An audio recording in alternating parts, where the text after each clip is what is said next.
Easy. Okay, so I've run the aerial. Okay, welcome back to the channel. What we have today is another mod for the older Rodeo. So it's been a little while since my last mod, which was the water tank, I think. So if you want to check that out, I'll put a link up the top here. But today the plan is the install of a UHF. So what I've been using is just a handheld 5-watt radio, which has been fine, but decided it was time for an upgrade. So what I've gone for is the Oricom UHF390. So you've probably seen them advertised. They're on, they're on the Oricom website. They're on the 4-wheel drive super centre for around the $300 mark, which also includes the 6.5 dBi aerial. I jumped online and I've managed to find it for the complete set for $237 delivered. So a small little company called Bubs and Grubs. They pretty much specialise in baby gear, but they also do a little bit of the Oricom line. So ordered it, and within 5 days it was delivered. So like I said, $237 for the unit and the aerial, which is bloody cheap. So what we're going to do in this video is first of all do an unboxing, show you exactly what you get with the set. Just so you're aware, this is not the dual band channel UHF. It only has a single channel, so it won't be picking up 2 channels at the same time. It's just a single unit. But yeah, what I'll do is an unboxing, get it installed in the Rodeo, and then just give you a few kind of general impressions or reviews of the product. But yeah, so far so good. It's arrived in one piece. Now I'll do an unboxing and we'll check it out. Okay, so we'll just do an unboxing, see exactly what we get in the unit.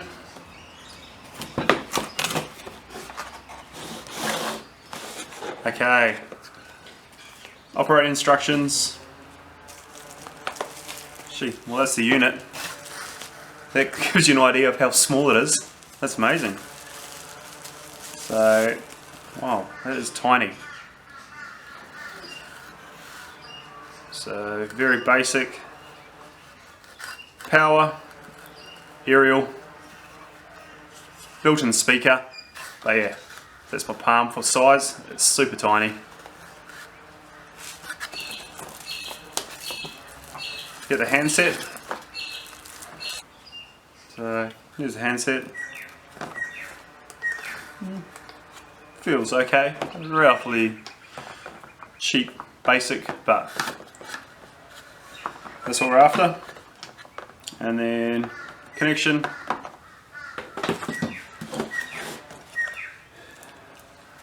Screws. Mounting bracket. Fuse and a connector for the power, and positive, negative, and a fuse box, or a little fuse, inline fuse to hook the handset in. Now let's have a look at the aerial.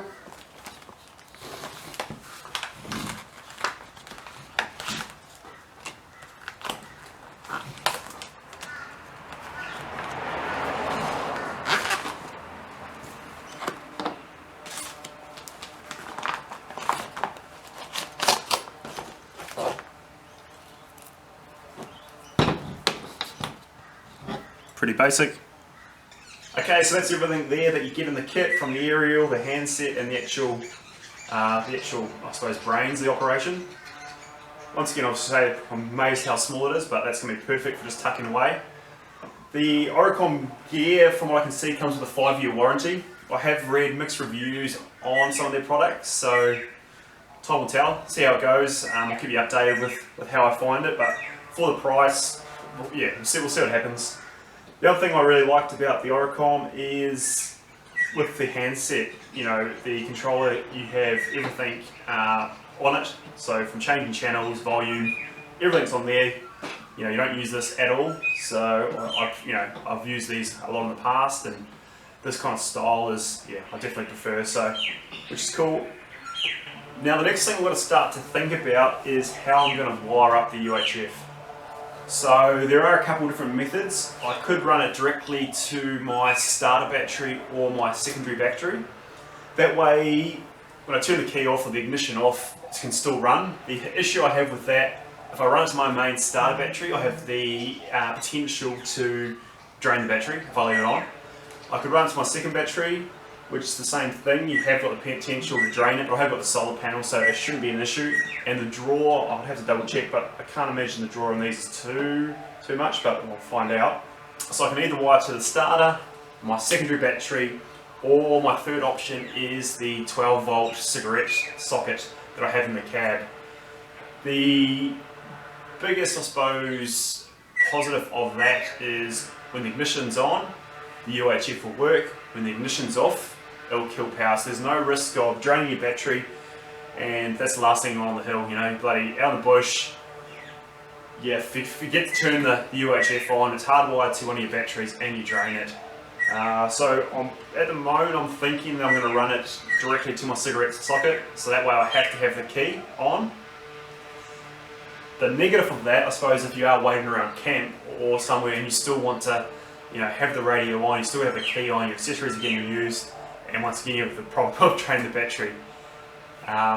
So yeah, I have a little bit of a think about it. At the moment I'm going with the cigarette socket, but potentially my second battery might be the best option. The only issue with that is the distance where I have to run my wiring to get to my second battery.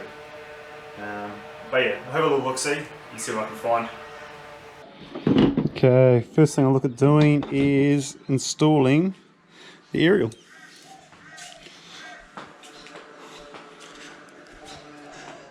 So I already have a spot on my bull bar. Just need to check where I'm able to get it through the firewall.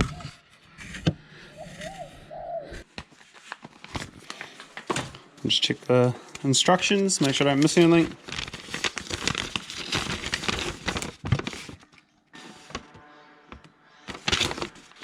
Easy.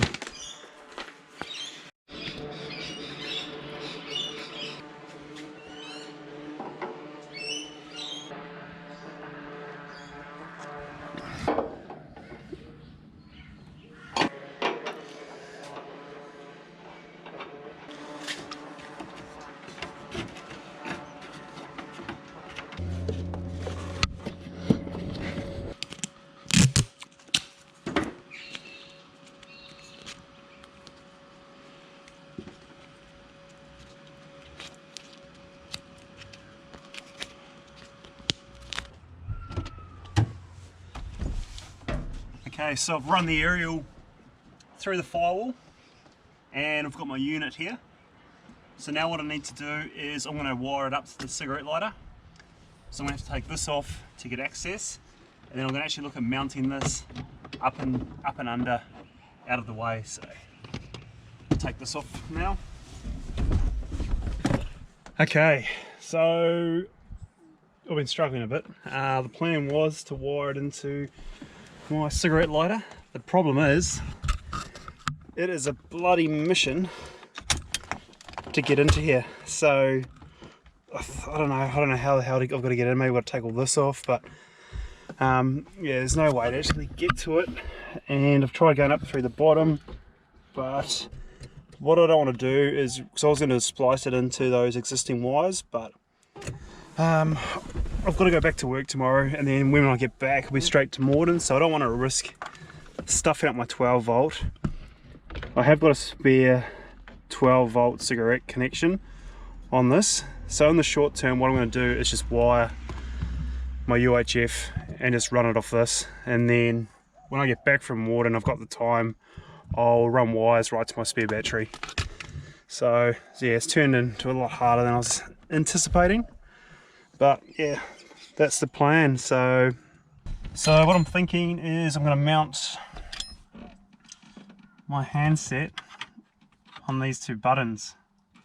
Let's make sure it fits. Look at that. Perfect.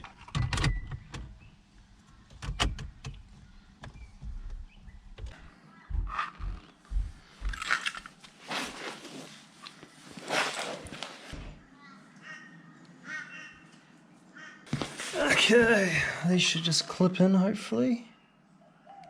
So I've soldered the 12-volt connection on. So now I'm going to give this a go. Hopefully it all works. So that can go into there.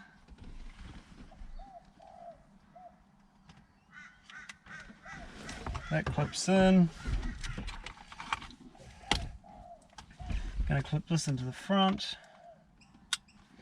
That's in.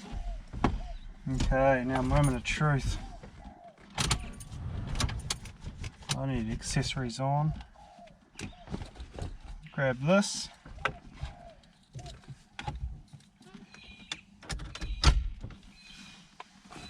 Plugged it in.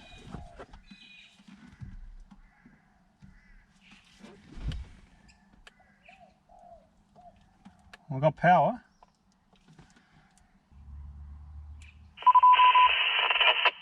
That's the one that's got the ramp on the bottom, at the door. Can I radio check? Yeah, it seems to be working. You're working. Cheers, mate. So we are up and running. Perfect. It works. That's the main thing. Now what I'm gonna do is just fix it all up, get it all wired away, and yeah, cool.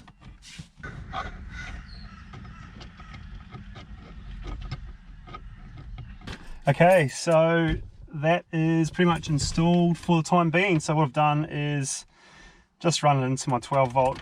It's pretty messy, got a fair bit going on here at the moment, but it'll do in the short term. So on, and there we go. So we'll take that off. Sure, do copy. And there it is. So that can just sit there. Nice and easy. And like I say, once I've got a little bit more time, I'll actually wire this all the way back to my second battery in the canopy. But all good for Morden. Change the colours. Run with the green. Same colour as the Ute. Cool. Now the plan is just to tidy up the aerial, just run a little bit of cable conduit, just to help protect the aerial, and then I am up and running. So what I'll do a bit of a trial of the radio, run through a few more features once I'm on Morden. So like I say, in about 10 days should be on Morden. So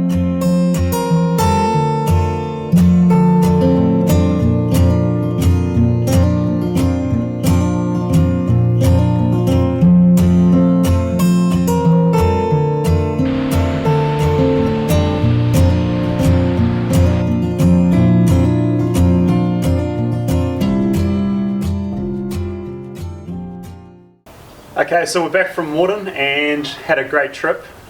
Had such a good time, I actually forgot to take any footage of me using the UHF on the island. So I thought I'd just do a bit of a quick summary of my thoughts of the Oricom radio. For the price, $237 installed, you can't go wrong. It comes with everything you need to get it mounted, get it fitted and get it installed in your vehicle. So price wise, excellent. Build quality so far has been okay. It's definitely not as good quality. You can just feel it in the handset compared to the GMEs and a few different other brands I have used at work. Nice and easy to install, apart from the issues I've had mounting it or splicing it into my 12-volt cigarette lighter. To be honest, I haven't really used it a lot since I've installed it. It's more just to have it in there if I need it, if I'm in convoy, or if I do need it in an emergency, it is there.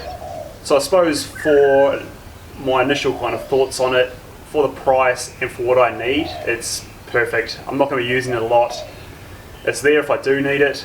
If I was touring all the time, then I probably would look at something like the dual channel units.